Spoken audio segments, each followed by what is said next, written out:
Apat na Korean national ang inaresto ng NBI dahil sa illegal online gambling noong Pebrero 27 ngayong taon sa isang condominium sa Barangay Santa Cruz, Porac, Pampanga.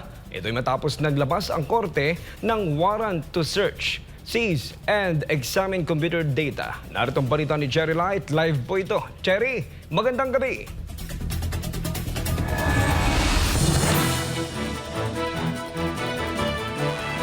Magandang gabi, pagtakas, pandaraya at pag-aresto ang bumubuo sa kwento ng apat na Korean national na inaresto ng NBI.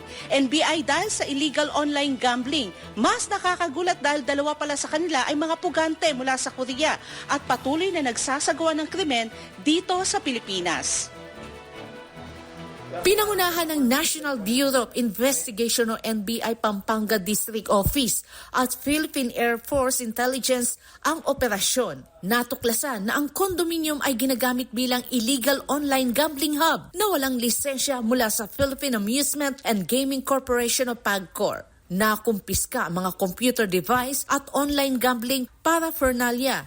Naharap sa kasong illegal na online gambling ang mga suspect.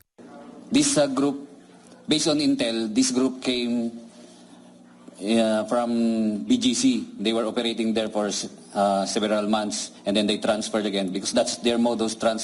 They kept on transferring area in order to evade arrest. Kinumpirma ng tagapagsalita ng NBI na si Ferdinand Lavin na apat ang naarestong Korean national, sina Kim Min-ha, Kim Hae-soo, Kim Min-soo at Jang Jin. 4 were arrested on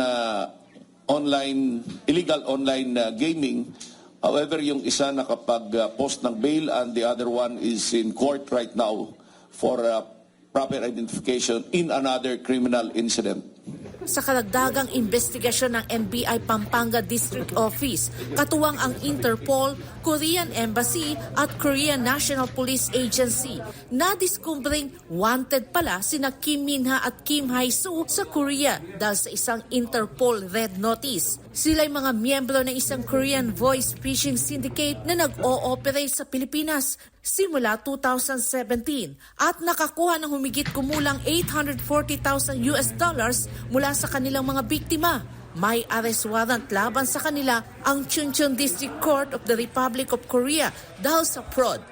Lumalabas na parang official sila ng Kookmin Bank in Korea, and Chuncheon District Court of South Korea issued the arrest warrants, posted it on the Interpol by way of a red notice, and this was the basis for the continued detention of the two. Kasalukuyang nakakulong sina Kim Min-ha at Kim Hae-soo sa NBI Pampanga at nakatakdang magkaroon ng hearing para sa kanilang kaso sa Regional Trial Court Branch 115 sa Angeles City.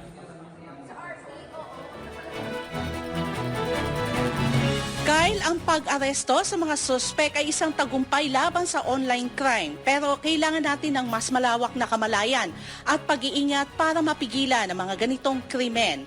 Maging mapanuri sa mga online activities at transaksyon at agad na iulat ang anumang kahina-hinalang gawain. Para sa Diyos at sa Pilipinas kong mahal, Cherry Light, balik sa iyo, Kyle.